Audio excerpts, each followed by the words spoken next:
پاکستان میں تعلیم ایک بہت بڑا اہم مسئلہ بن کر سامنے آیا ہے۔ اس کی بنیادی وجہ یہ ہے کہ تعلیم کیونکہ ایک تو بہت مہنگی ہو چکی ہے، سرکاری ادارے ہمارے پاس کم ہیں، اور نجی ادارے جو ہیں ان کا اس طرح سے معیار اور کئی چیزیں جو ہیں ان کی خرابیاں بھی سامنے آ رہی ہیں۔ تو اس حوالے سے ایسے ادارے خال خال ہیں جو اچھی تعلیم کے ساتھ، اچھے نام کے ساتھ، کم فیسوں میں ہائر ایجوکیشن فراہم کر رہے ہو۔ تو میں اس وقت ملتان روڈ پہ EMI کے سامنے کٹاس کالج ہے، یہ خلدونیہ انسٹیٹیوٹ، جس کے چیئرپرسن ہیں ڈاکٹر نظام الدین صاحب۔ ڈاکٹر نظام الدین صاحب کو پاکستان میں کیا پوری دنیا میں تقریباً تعلیم کے حوالے سے، علم کے فروغ کے حوالے سے جانا جاتا ہے۔ پنجاب ہائر ایجوکیشن کمیشن کے وہ چیئرمین بھی رہے۔ تو ہم ان کے کالج میں اس وقت ہیں۔ ان کی میری خواہش تھی کہ میں ایک ایسا ادارہ بناؤں جہاں پر لوگوں کو اسکل بیسڈ ایجوکیشن دی جائے، پروفیشنل ڈگری دی جائے، کیونکہ یہی بچوں کا فیوچر ہے۔ تو ہم آج اس ادارے میں آئے ہیں۔ یہاں پر ہم ڈاکٹر صاحب سے، پرنسپل صاحب سے، یہاں کی فیکلٹی کے کچھ لوگوں سے، اسٹاف سے ہم بات کریں گے اور آپ کو اس ادارے کا وزٹ بھی کروائیں گے۔ آپ دیکھیے کہ ایک اسٹیٹ آف دی آرٹ ادارہ ہے جہاں پر بہرحال آپ کا بچہ تعلیم کے حوالے سے، معیاری تعلیم کے حوالے سے بھی محفوظ ہے اور ڈگری کے حوالے سے بھی محفوظ ہے۔ یہاں پر بہت سارے اسکول کالجز ایسے ہیں جن کا کسی کے ساتھ علاقہ نہیں ہے اور وہ ڈگریاں بانٹ رہے ہیں یا وعدے کر رہے ہیں، لیکن جب بچوں کی ڈگری کمپلیٹ ہوتی ہے یا وہ 4 سال پڑھتے ہیں تو اس کے بعد پتہ چلتا ہے کہ ان کا کسی کے ساتھ علاقہ نہیں۔ تو یہاں میں صرف یہ کہنا چاہتا ہوں والدین سے بھی، اور خصوصاً جب اسٹوڈنٹ پڑھ کر آتے ہیں FSc FE کرتے ہیں تو اتنے میچور تو ہوتے ہیں کہ وہ جانیں۔ ہائر ایجوکیشن کمیشن کی اس پہ جائیں، ویب سائٹ کے اوپر فارما یہ جو کونسل ہے جس کے ساتھ یہ ادارے منسلک ہیں، سرکاری ادارے تمام یونیورسٹیاں ہیں، وہاں پر جائیں، ان کی ویب سائٹ کو چیک کریں اور دیکھیں کہ کون سا ادارہ کس کے ساتھ الحاق ہے، جس میں آپ داخلہ لے رہے ہیں کیا وہ کسی کے ساتھ الحاق ہے بھی ہے اس کا یا نہیں۔ یہ جاننا بہرحال والدین کا بھی فرض ہے اور اسٹوڈنٹ کا بھی، تاکہ وہ اپنے 4 سال اور جتنا پیسہ انہوں نے خرچ کیا ہے وہ ضائع نہ جائے۔ تو آئیے آپ کو ہم اس ادارے کا وزٹ کرواتے ہیں اور بات چیت سنواتے ہیں کہ یہ کیا چیزیں، کون سی تعلیم، کون سے شعبوں میں کیا کچھ دے رہے ہیں۔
جی ہم اس وقت کٹاس کے چیئرپرسن ڈاکٹر نظام الدین صاحب کے ساتھ بیٹھے ہوئے ہیں، تو ان سے جانیں گے اور ان سے چاہتے ہیں کہ ناظرین کو یہ بتائیں کٹاس کے حوالے سے۔ یہ ڈاکٹر صاحب پلیز۔ شکریہ بہت بہت صاحب۔ کٹاس ایکچولی مخفف ہے Khaldunia institute of technology and applied sciences. Ibn Khaldun سے اس کا تعلق ہے کیونکہ میرا ہیرو ایک طرح سے، کہ وہ ہسٹورین تھا اسلام کا، بہت بڑا اسکالر بھی تھا۔ اس کے نام پہ ہم نے ایک انسٹیٹیوٹ کھولا ہے۔ اس کا مقصد یہ ہے کہ ہم نے ینگ لوگوں کے لیے ایک ایسا ادارہ بنائیں جو ان میں اسکل ڈیولپ کریں اور آج کے زمانے کی جو ریکوائرمنٹ ہے وہ پوری کریں۔ عام ٹریڈیشنل کالجز جو چل رہے ہیں وہاں پہ ان بچوں میں اسکل گروتھ نہیں ہو رہی، نہ اسکل ڈیولپمنٹ ہو رہی، نہ ان کو بتایا جاتا ہے. اس کالج میں کم سے کم یہ ہوگا، ڈگری تو وہی ہوں گے جو یونیورسٹی دیتی ہیں، ڈگری کے علاوہ ہم ان کو زبانیں سکھائیں گے، چاہے انگلش ہو، ایڈیشنل انگلش ہو، یا چائنیز ہو، فرینچ ہو، یہ زبانیں سکھائیں، عربی بھی جو ہے، تاکہ جہاں جہاں کوئی کام کر سکے. لہٰذا ہم اس ادارے کو بنانے کا مقصد بھی ہے کہ ینگ لوگوں کی ڈیولپمنٹ کریں، ان کو تیار کریں گلوبل مارکیٹ کے لیے، اور یہاں سے نکلیں تو پھر ڈگری تو ہمارے پاس ہیں، فارمیسی بھی ہے، ڈی پی ٹی بھی ہے. اس وقت ہم یہ آفر کر رہے ہیں 5 سبجیکٹ پلس فارمیسی. تو میں سمجھوں گا کہ آپ لوگ آئیں یہاں پر آ کے سیکھیں. ہمارا ہال مارک یہ ہے کہ it's not just a college for degree, اس کی ڈگری وتھ ڈسٹنکشن. یہ آپ کو اسکل سکھائیں گے، practical skills through workshops and training programs, additional without any fee to the students. یہ ہوگا. لہٰذا welcome to the Katas college and please join and visit اس.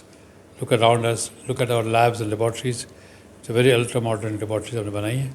آپ آ کے دیکھیں، you will be very happy to join Katas college. ہمارے ساتھ doctor Mahmood Ahmad صاحب، پرنسپل کالج آف فارمیسی. ہم ان سے جانیں گے یہ کٹاس کے بارے میں کیا کہتے ہیں. بسم اللہ الرحمن الرحیم. بہت شکریہ سر.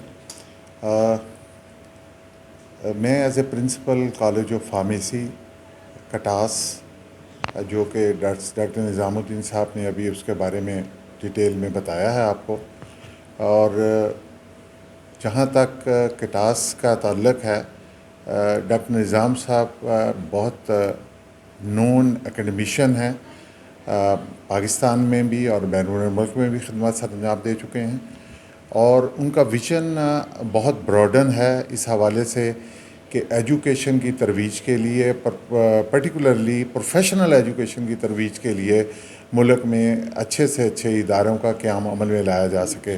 اس سلسلے میں ایک بہت اچھی کوشش ہے کٹاس کے حوالے سے، جو کہ ڈاکٹر صاحب نے سٹارٹ لیا ہے، اور میں نے ڈاکٹر صاحب کو جوائن کیا ہے as a principle college of pharmacy Katas, جو کہ 5 سالہ پروگرام ہے فارماسیوٹیکل سائنسز میں.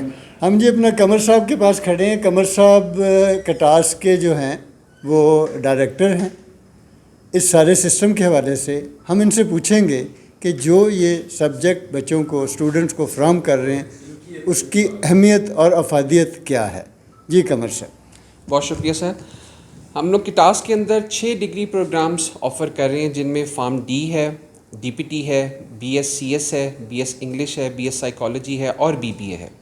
اور جو یہاں کی منفرد بات یہ ہے کہ ہم ان ایجوکیشن کے ساتھ ساتھ ہم اسکل بیسڈ ٹریننگ جو ہے اسٹوڈنٹس کے لیے، خاص طور پر ان کے ماڈیولس کی جو تیاری کی گئی ہے، جس کے ساتھ ساتھ ہمارے پاس جو ہے ورلڈ کوالیفائڈ فارن فیکلٹی وہ بھی موجود ہے. پاکستان سے بھی جو ہے اعلیٰ تعلیم یافتہ جو لوگ ہیں وہ بھی وابستہ ہیں اس ادارے کے ساتھ. اور یہ ادارہ ایک ایسا ہٹ کے ادارہ جو ہے انشاءاللہ بننے جا رہا ہے کہ جس کی قیادت جو ہے وہ پروفیسر ڈاکٹر نظام الدین صاحب کر رہے ہیں. اور وہاں یہاں سر کا جو ایک انٹروڈکشن ہے وہ سبھی کو پتہ ہے. اور یہاں پر سب بچوں کے پاس، ہمارے پاس، اور جو ان کی فیسلٹیز ہیں کیمپس کے حوالے سے، کہ لیبس فلی ایکوپڈ ہیں، لائبریری موجود ہے، کمپیوٹر لیب موجود ہے، اسپورٹس کے حوالے سے موجود ہے، فیسلٹیز موجود ہیں. ساتھ میں ہم لوگ نیڈ بیس اسکالرشپ اور جو ہے میرٹ بیس اسکالرشپ وہ ہم فراہم کر رہے ہیں. اور سبسڈائز ٹرانسپورٹ اور ہاسٹل کی فیسلٹی بھی موجود ہے. جی اس وقت ہم کٹاس کی لائبریری میں بیٹھے ہیں. خلدونیہ انسٹیٹیوٹ جو ہے اس کی لائبریری میں ہیں، اور ہمارے ساتھ لائبریرین ہیں حمیرہ طلعت. ہم ان سے ذرا جانیں گے کہ یہاں اس لائبریری میں کس طرح کی کتابیں انہوں نے رکھی ہیں، اور بچوں کے جو اسٹوڈنٹس ہیں ان کے حوالے سے کون کون سے سبجیکٹ جو ہیں جن کو یہ پروموٹ کر رہے ہیں. ہماری اس لائبریری میں جتنے ہمارے 6 پروگرام ہم آفر کروا رہے ہیں، ہر سبجیکٹ وائز بکس پڑھی ہوئی ہیں، سبجیکٹ ریلیونٹ بکس پڑھی ہوئی ہیں. Computer science, English, psychology, D P T, pharmacy. اور اس کے علاوہ سر ڈاکٹر پروفیسر محمد نظام الدین، جتنی ان کے ریلیونٹ بکس ہیں، جتنی انہوں نے اپنی زندگی میں اب تک جتنی بھی بکس پڑھی ہیں، اور جتنی مطلب کہ آگے وہ بچوں کو پڑھا سکتے ہیں، اس سے وہ افادیت دلا سکتے ہیں بچوں کو، وہ ہم نے ساری بکس ان کے. ہمارے پاس اس وقت ٹوٹل نمبر آف کلیکشن تقریباً 3000 ابو ہے. 3000 ابو ہیں. اور اس کے علاوہ ڈیجیٹل لائبریری ہم نے اس کا بھی انعقاد ہے ادھر. بچے اپنی مرضی سے بکس کو کیٹلاگ کے ذریعے ادھر سرچ بھی کر سکتے ہیں, گھر بھی جا سکتے ہیں. گھر بھی لیکن وہ ٹائم ہوتا ہے, وہ ایشو کا ٹائم ہوتا ہے. 1 ویک کے اندر اندر ان کو اپنی وہ واپس کرنی پڑتی ہے, اور پھر دین دوبارہ سے وہ ڈیٹ ایکسٹینڈ کروانی پڑتی ہے.